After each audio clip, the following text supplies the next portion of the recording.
Bonjour à toutes et à tous. Alors, je suis un chanteur né, les gars. Je suis là pour devenir chanteur. The Champions. Pouloulouloulou. Elle fait du bien, cette musique. Le retour des gros matchs. Le retour, ça y est, les gars. On joue le Benfica dans ce stade qui est complètement dingue, les gars. Dans ce match qui va être... match de fou furieux, je le sens bien, les gars, je le sens super bien, ce match. Alors j'espère qu'ils vont pas me décevoir, mais je le sens vraiment bien. Donc je vous ai demandé de me poser des questions, ben, on va y répondre à ces questions, comme ça on fait l'avant-match en même temps. Alors, on m'a posé des questions et les questions ont disparu. Waouh, les aléas du pas direct, j'ai envie de vous dire. Alors, nous allons encore suivre la masterclass de Yamal, c'est sûr.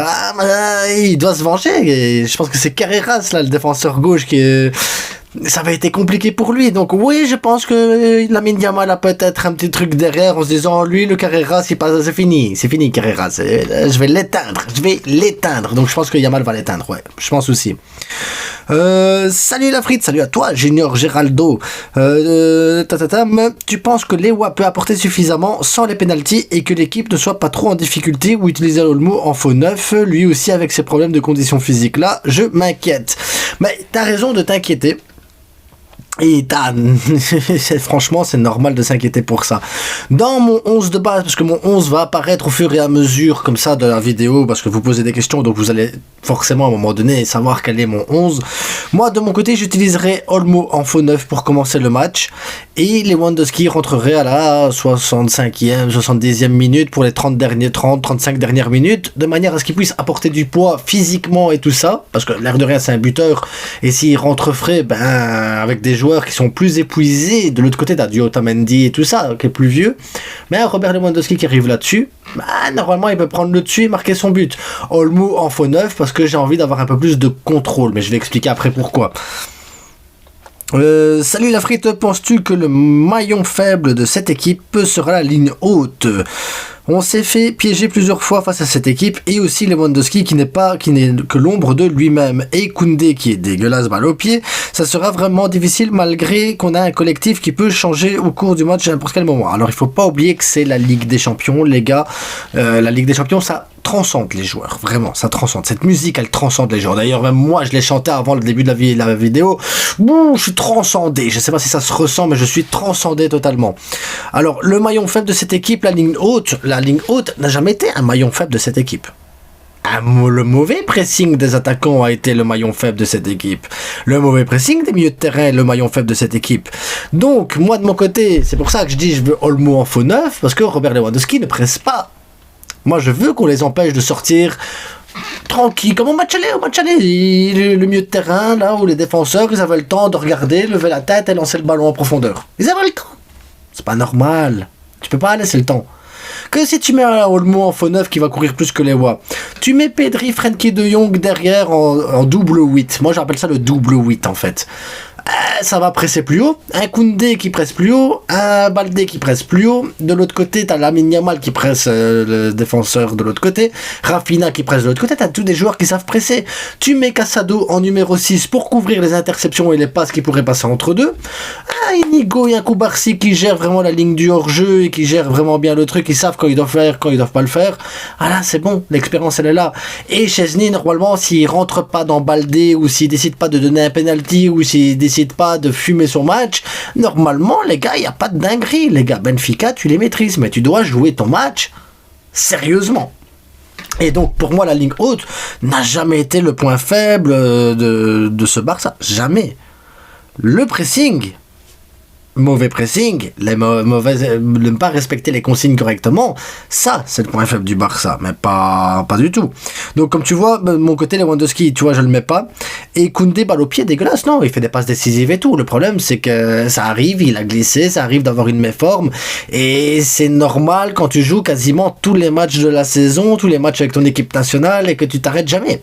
Il lui faut un remplaçant de qualité pour qu'il puisse souffler de temps en temps. Ça, c'est possible. Mais je vais pas taper sur Koundé parce qu'il a raté un match, les gars. Il faut pas déconner, ou même 2.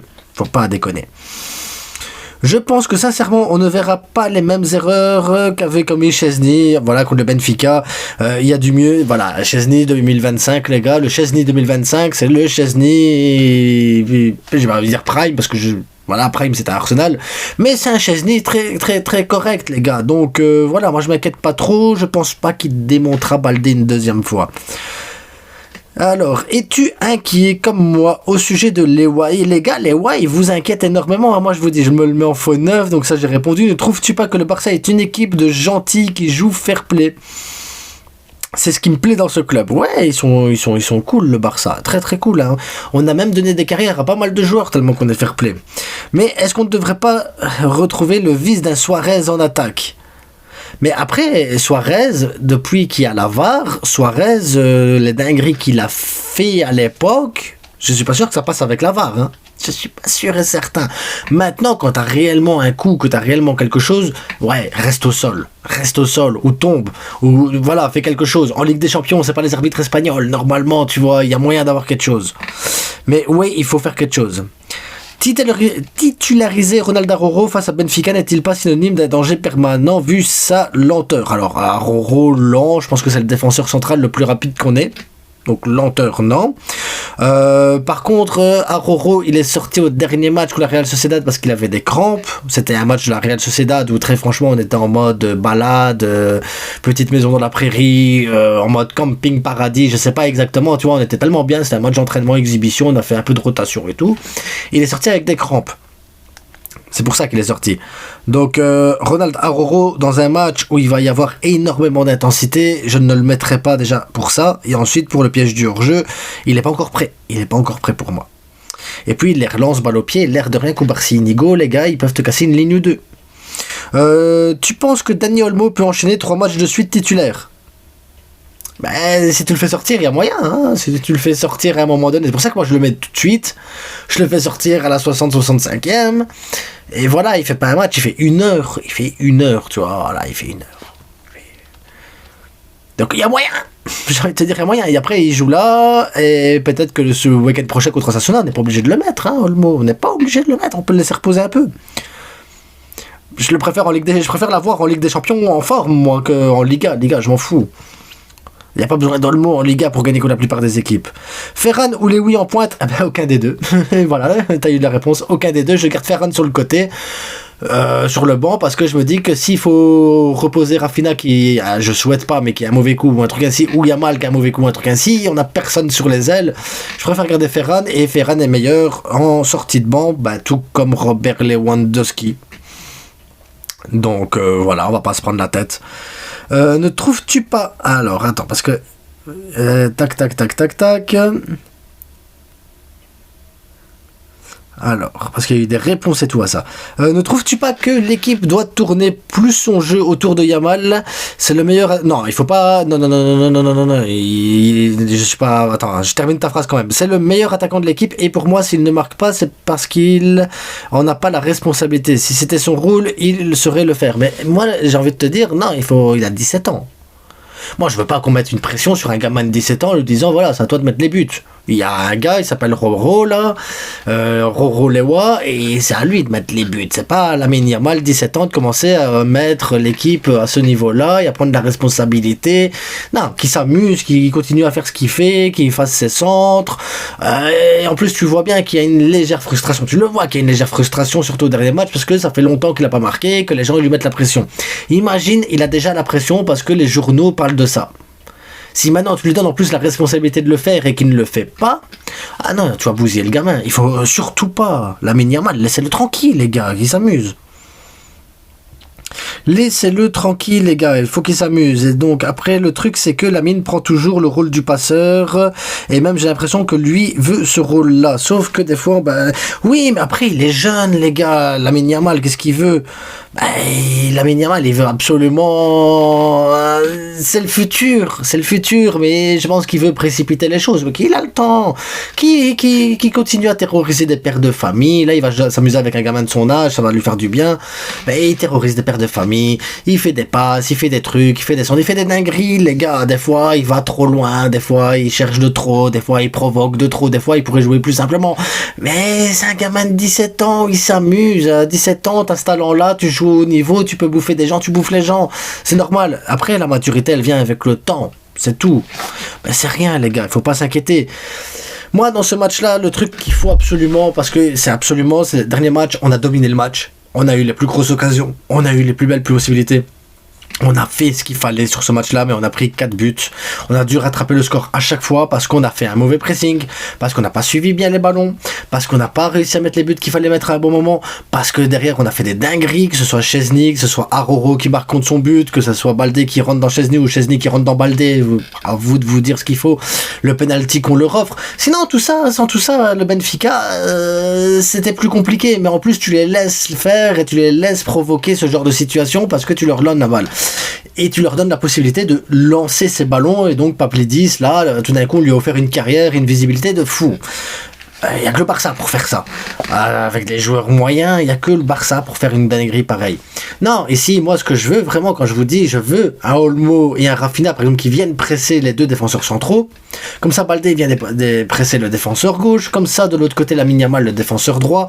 Pedri, Frenkie, ils ont la faculté de pouvoir couvrir énormément d'espace.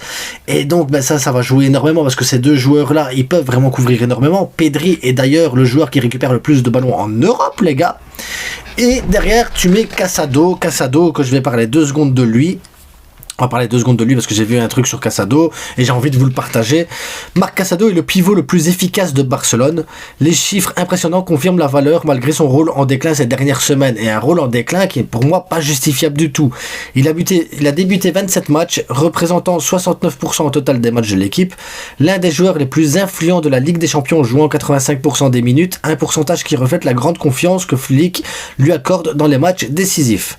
6 passes décisives, dont une décisive lors du Classico, lorsqu'il a servi Robert Lewandowski, joueur avec le plus de tacles en Ligue des Champions, 10,3 tacles réussis par match, taux de réussite des interventions le plus élevé, moyenne de 65 passes réussies par match, ce qui le place dans le top 10 des joueurs à son poste en Europe. Troisième joueur qui a le plus parcouru sous le maillot du Barcelone avec un total de 81,2 km. 81,2 km au cours de la saison. Premier au nombre de ballons récupérés, 39, ce qui reflète son importance dans le travail défensif. Le meilleur joueur du tournoi en termes de nombre de plaquages défensifs réussis, puisqu'il a réussi 19 plaquages sur 33, donc 58% de réussite. Casado, pour moi, c'est le chaînon manquant qu'il faut à Barcelone pour réussir à battre des équipes en Ligue des Champions. C'est pour ça que je préfère avoir un Robert Lewandowski qui rentre en cours de jeu, ou des fois un Olmo qui rentre en cours de jeu, mais je veux Casado en 6. Je veux un 6. Je veux un Frenkie plus haut, parce que quand tu libères Frenkie de Jong de ses tâches défensives, vraiment, ça le permet de se concentrer sur justement apporter le ballon en attaque, apporter toute sa puissance et apporter tout son savoir et tout son talent. Parce que Frenkie de Jong, pour moi, c'est là qui sera le meilleur, comme à l'époque avec Busquets qui couvrait le Frenkie de Jong. Et Pedri, c'est Pedri, les gars. Pedri, c'est un stade, un level au-dessus. Tu vois, il y a le football et il y a Pedri, tu vois. Et tu mets ce milieu de terrain-là avec un Olmo en faux numéro 9. En sachant qu'Olmo, il connecte bien avec Yamal, il connecte bien avec Rafinha, que Pedri Olmo, ça parle le même football, Frenkie Olmo, ça parle le même football.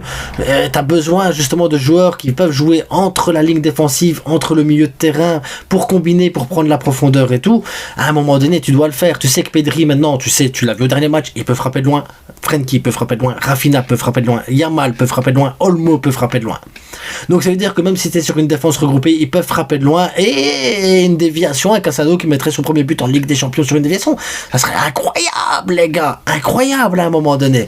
Donc moi, tu vois, je m'inquiète pas spécialement parce qu'on pourrait analyser le Benfica et dire voilà, mais pour moi le Benfica, les gars, tu dois les battre. Tu dois les battre. Autre statistique hyper importante, c'est que Ligue des Champions, quand tu commences à ce niveau-ci de la compétition, le match à l'extérieur, tu as 90% de chances de te qualifier. Peu importe l'équipe, 90% de chances de te qualifier. C'est comme ça que ça s'est passé à la dernière Ligue des Champions, c'est comme ça que ça s'est passé à l'avant-dernière Ligue des Champions. Et je vois pas pourquoi le Barça il chuterait comme ça tout d'un coup face Ah, Benfica, les gars, on est supérieur au Benfica. Je n'ai pas honte de le dire, il faut pas sous-estimer l'équipe. Mais si tu joues ton match à 300%, que tu es concentré, le Benfica, pour moi, j'ai pas d'inquiétude. Tu les tapes. Pas avec cette équipe-là, tu les tapes.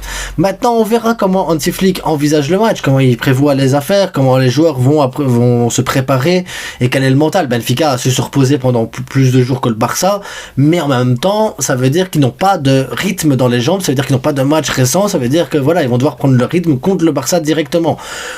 Et peut-être qu'ils seront chauds direct à l'entame de match. Donc j'ai envie de vous dire, attention à l'entame de match. On a eu une entame contre la Real Sociedad catastrophique. Et on a eu une entame de match contre l'Atlético Madrid catastrophique. On a eu une entame de match contre le Benfica en Ligue des Champions catastrophique. Donc les entames de match, peut-être que c'est à ce moment-là que la ligne haute ne devrait pas être aussi haute. Et ensuite, tout doucement, quand tu rentres, parce que le Barça, après 15 minutes, il commence à rentrer et à être bien dans le match, peut-être que pendant les 15 premières minutes, le Barça devrait peut-être jouer un bloc un peu plus bas. Mais pour le reste du match, il faut garder notre ADN. C'est notre ADN qui va faire en sorte qu'on gagne les matchs, les gars. Et on ne change pas l'ADN. On ne change pas ce qu'on a parce qu'on est les meilleurs du monde et parce que le Barça, c'est la meilleure équipe du monde et parce que le Barça, c'est le Barça, les gars. Metz contre club.